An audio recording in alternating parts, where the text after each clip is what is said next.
سلامونه او نیکی هیلې د ټال ناول قدرمن اوریدونکو د دې ناول لسمې برخې تاسو هرکلی کوم.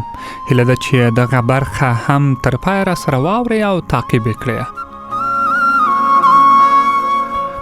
نو پیل یې له دې ځینه کوو. په کراره دا روغتون دی. ارزو په ورختایۍ وویل ښځه ښه نه ده. ډانګره نرسه په منډه تر نجلۍ تېره شوه. شیبه وروسته کوټه سپینو چپنو ونیوله. ارزو له بډۍ سره غلې ناسته وه. ډاکټرانو ته یې کتل. ډانګرې نرسې پیچکارۍ ډکوله. وخت ووت. له عمره پوخ ډاکټر ډانګرې نرسې ته وکتل. اخري وار دې څه وخت احوال واخیسته؟ نرسې په ویر وویل همدا 2 دقیقې مخکې. هغه وخت کراره ویده وه. ارزو وویل مخ دې تور. ډاکټر وویل عاجل اتاق ته یوسئ. ټایر لرونکی کټ راغی. ځوانه ښځه یې له کوټې وایسته. د ارزو ټنډه تروه شوه. شرمېږي هم نه. بوډۍ په سخته وخندل. څوک؟ نرسه. کله راتله؟ ها؟ غلی شوه. ویل دا نو ډاکټر شو. د نرسې سترګې ته یې هم ونه کتل. رڼې سترګې یې تازه وي. تر ده خو زما مور هم هوښیاره وه. یو ځل یې له دالانه راناره کړه. ویل یې چې ته لا ویده یې؟ لمر راخیږي. ورغلم. وریاده مې کړه چې لمونځ مې کړی. سپکه یې کړم. راته یې ویل چې دروغ مه وایه. لوڅې سترګې داسې مړې نه وي چې لویه قسم درته وخورم هم. نرسه زما نارو راویښه کړه. بوډۍ وویل تشناب ته ځم. چاغه ښځه یې مازدیګر بیرته خپلې کوټې ته راوسته. په شکېدلې ټیکري کې یو 14-15 کلنه نجلۍ او یو خړ پړ سړی هم ورسره و. د سړي له سترګو نا امیدي ورېده. دی د ناروغې ښځې تر څنګ کېناسته. د هغې پر ټنډه یې لاس کېښوده. ورو یې وویل زړه مه خوره. خدای خو شته. د چاغې ښځې له غټو سترګو رڼې اوښکې ورغړېدې. د سړي سر وځړېده. یوه شیبه ناست و. وروسته یې وویل زه به بیا خبرې ورسره وکم. ولاړ شو. له کوټې ووت. پیغلې خپل زوړ ټیکری د ښځې پر مخ ور تېر کړ. د ښځې تر څنګ غلې کېناسته. سړی راغی. ښځې نا امیده سترګې ور واړولې. سړي سوړ اسویلی وایست. نه یې مني. اخري خبره 1,10,000 افغانۍ ده. ښځې سترګې پټې کړې. په غریو کې وویل کور ته نه ځو؟ د سړي سر وځړېده. پیغله دهلیز ته ووته. ارزو پسې ورغله. نجلۍ پر اوږده څوکۍ ناسته وه. ژړل یې. ارزو یې تر څنګ کېناسته. نجلۍ ور وکتل. یو دم یې ژړا تیزه شوه. په ژړا کې وویل مور مې مري. ارزو د هغې پر ډانګرو اوږو لاس کېښودو. نجلۍ ژړل. ښه شېبه ووته. د نجلۍ ژړا په سلګیو بدله شوه. ارزو وویل څه پرې شوي؟ ډاکټران وایي چې په سر کې یې دانه ده.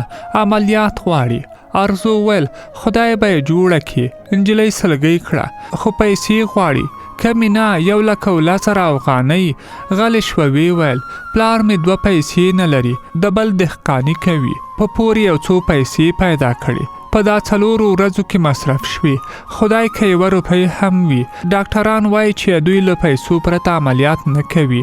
اول یې 1.5 لک غوښتي خو اوس یې په ډېرو زاریو 1,10,000 ته راښکته شول. ویل یې چې تر سبا درته ماتله یو. که مو پیسې راوړي عملیات به شي. که نه مریض مو مري.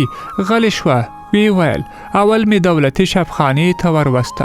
ویل چې دا د دوی له وسه وتلی کار دی. د همدې شفاخانې ادرس یې راکړ. دلته مو هماغه ډاکټر ولید چې په دولتي شفاخانه کې د مور عملیات له وسه وتلی کار ګاڼه. همدې ډاکټر می پلار ته وویل چې بېغمه اوسه. ما داسې ډېر عملیاتونه کړي دي. خدای به کوي. زه به یې کوم. ته یوازې پیسې پیدا که. ټیکری یې سترګو ته ونیوه. ویل خویندې او وروڼه به مې څه کوي؟ کوچنی خور مې لا د مور تای خوري.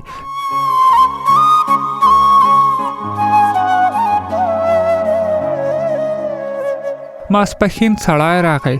ښځې ته یې وویل چې 80,000 په منډه له څو شناختو دکاندارانو پور کړي. دی په پاتیو 40,000 پیسو پسې بیا له کوټې ووت. خو مازدیګر یې ټنډه تروه وه. ویل یې چې 1 روپۍ هم پیدا نه شوه. ماښام ډاکټر راغی. سړي په خواره خوله ورته وویل چې 40,000 پور راسره وکړه. خو ډاکټر نه منله.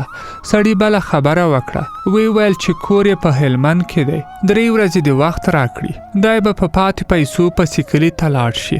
خو ډاکټر ویل چې اوس یې هم ډیر صبر ورته کړی، عملیات نشي ځنډولی، یا پیسې او یا هم له شفاخانې وتل. چوپتیا وه. ارزو د ویدې بوډۍ تر څنګ ناسته وه. چاغې ښځې د چت پکې ته کتل.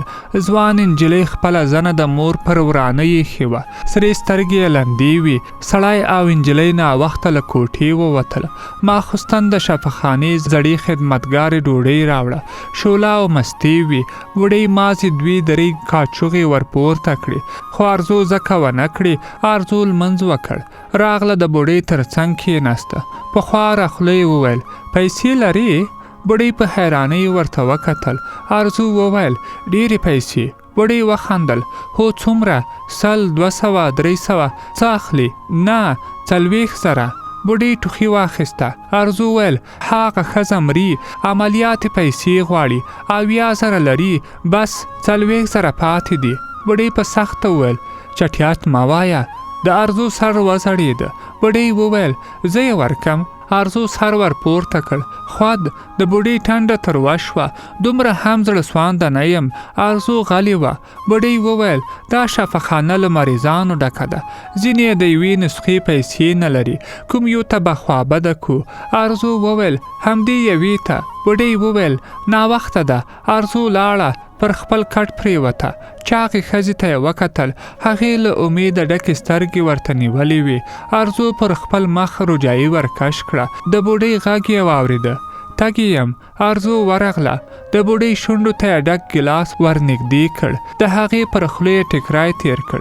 بوډۍ وویل که ته زما پر ځای وای د یوې پردۍ ښځې لپاره دې دومره پیسې ورکولې؟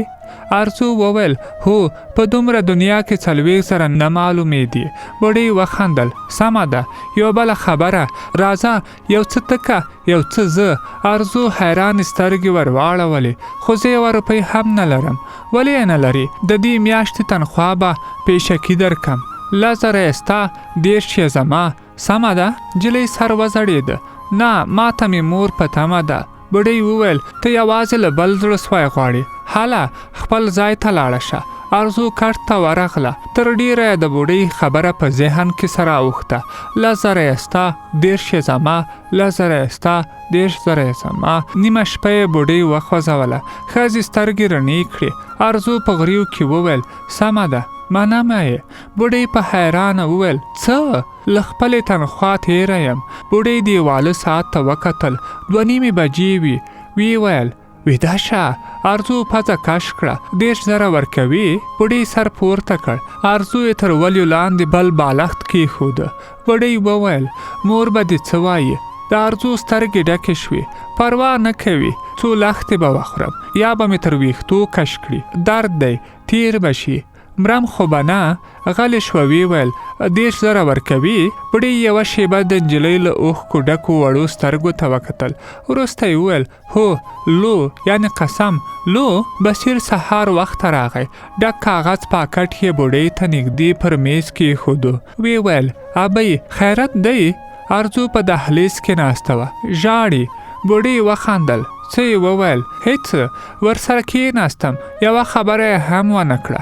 غلی شوه. وی ویل په شنه سهار د تلیفون را وکړ. دا دومره پیسې څه کوي؟ بوډۍ ویدې چاغې ښځې ته اشاره وکړه. د عملیات پیسې ورپوره کوم. سړي غږ ونه کړ. بوډۍ وویل تندی دې سم ونیسه. بصیر ورخطا شو. ابۍ هیڅ خبره نه ده، اور ته یې واچوه. خو چې ته خوشحاله یې، شکر ماړه یو. بوډۍ سړه ساه وایسته. زویه، ارزو تر موږ ډیره مړه ده. بصیر حیران سترګې ور واړولې. وړې وویل دا نجلۍ په دومره غربت کې تر ما لوی زړه لري. پوهیږي زما په دومره دنیا کې په 10,000 اوس هم زړه درویږي. خدا د دې ښځې د عملیات لپاره له خپلې تنخوا تېره شوه. بصیر وخندل. ژړا یې بې څه نه وه. هو زویه، د مور خور او ورور لوږه یې له ذهنه نه وځي. نو ته 10,000 ورنه اخلې؟ نه، ازمایله مې. بصیر وخندل. نو زه به ورته ووایم نه پرېږده چې څه کوي. بوډۍ غلې شوه. ویې ویل نادیه مې لیدو ته رانغله. بصیر وویل راځي نن له اولادو سره راځي. بصیر یوه شیبه له بوډۍ سره ناست و. بیا کار ته لاړه. بوډۍ سترګې پټې کړې. یا وخت یې پر ټنډه لوند تودوالی ولګېد. ورو یې وکتل. د ارزو سترګې ډکې وې. له بوډۍ یې مچکه اخیستې وه. بوډۍ میز ته اشاره وکړه. ویې ویل ور یې وړه. ارزو پاکټ ور واخیست. ویده ښځه یې وښوروله. ښځې حیرانې سترګې ورته ونیولې. ارزو وویل ها عملیات دې وکړه. پاکټ یې د ښځې پر ټټر کېښوده. بیرته بوډۍ ته ورغله. د هغې تندي ته یې خوله ور نږدې کړه. بوډۍ وخندل. دومره چاپلوسي مه کوه. ارزو په غریو کې وویل ته خوږه یې. نه لس زره ستا وې. ارزو وخندل. نه ښاغلی بصیر همدا اوس راته وویل چې تنخوا دې نه درنه ګرځوي. بوډۍ وویل نو ځکه دې مچکه رانه واخیسته؟ نه په قرآن که درواغ درته وایم. پیسې مې له زړه ورکولې. بوډۍ وویل لوی زړه لري. د ارزو سر وځړېده. نه ټوله شپه مې اندېښنه کوله. په فکر کې څو وارې کور ته لاړم. هر وار به مې مور راباندې خپړې کړې. ویښته به یې راشکول. نه به یې پرېښودم. چیغې به یې وهلې. ویلې چې ها د ورور له پلاستیکي شکېدلو څپلکو نه شرمېدي. له وړو تش کندو ته به یې ودرولم. خور ته به مې ورو وویل چې له ډېرو خامکو سم څه نه ویني. دومره پیسې نشته چې د سترګو ډاکټر ته یې ورولو. وروسته یې خپلې ګوتې راوښودې. ګوتې یې د کار دستنو له لاسه سوری سوری وي. ارزو غلې شوه. ویې ویل سمه پښېمانه شوم. خو بیا مې د سهار د لمانځه په منځ کې پرتې ښځې ته وکتل. نه مې ورته کتل. لمونځ خرابېده. خو له واکه مې ووتل. د هغې اوښکو راته وویل چې ځان په خدای وسپاره. دا دومره وخت چې خدای ساتلو اوس به هم له لوږې نه مرو. ارزو غلې شوه. سر یې وځړېده. بوډۍ د نجلۍ لاس خپلو شونډو ته ور واړاوه. ارزو په بیړه لاس ترې کش کړ. بوډۍ په ژړغوني غږ وویل لاس دې راکړه. نجلۍ لړزان د لاس ور وغځاوه. بوډۍ د هغې پر ډنګر لاس شونډې کېښودې. ورو یې وویل ته زړه لري. واقعاً چې زړه ژوندی او له مینې ډک زړه. خو زموږ په سینه کې یوازې یو پاو بې حسه غوښه پرته ده. غرمه نادیه له خپلو اولادونو سره راغله. نیم ساعت له بوډۍ سره ول. بیرته لاړل. مازدیګر یې چاغه ښځه عملیات ته یووړه. 3 ساعته وروسته بیرته پر کټ یې پرېسته. د بېسده ښځې له سره سپینه ټوټه تاوه. ماخوستن د ښځې پیغله لور د بوډۍ پر پښو ور پرېوته. دعا یې کولې. د خپلې مور ژوند د بوډۍ له ورویانه ګڼله. خو بوډۍ ورو ور یاده کړه چې دا دومره پوست زړه نه لري. پیسې ارزو ورکړي.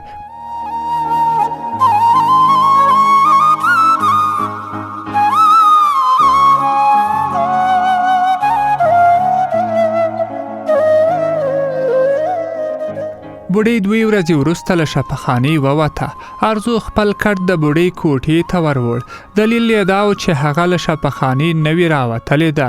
د شپې به پام پرې کوي. نجلۍ او بوډۍ د پخوا غوندې نیمه ورځ لمر ته وتې. د ارزو غږېدا به کله کله د بوډۍ په خندا کې ورکه شوه. هفته نه وه وتلې چې بخت بیبي راغله. له بصیر سره وغږېده. ویلې چې د ارزو مور سخته ناروغه ده. مرګ ژوند پیښیږي. نجلۍ باید ورشي. ارزو سهار وخته له خپلې ترور سره په موټر کې کېناسته. په لار کې جنګ و. ماسپښین کلي ته ورسېده.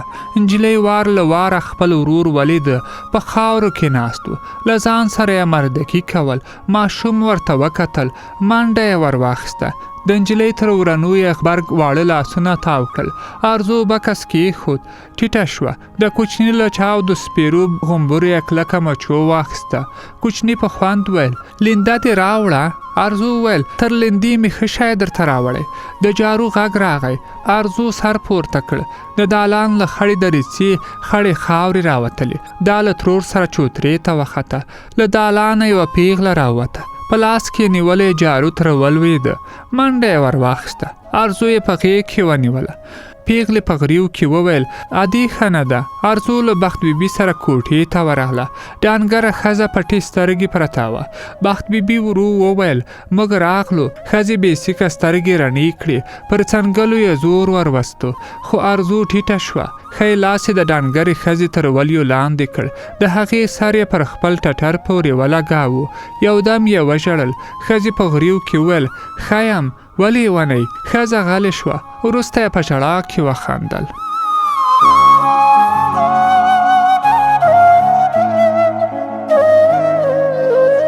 درنو اوریدونکو، 10مه برخه داستان مو هم همدلته پای ته رسیږي.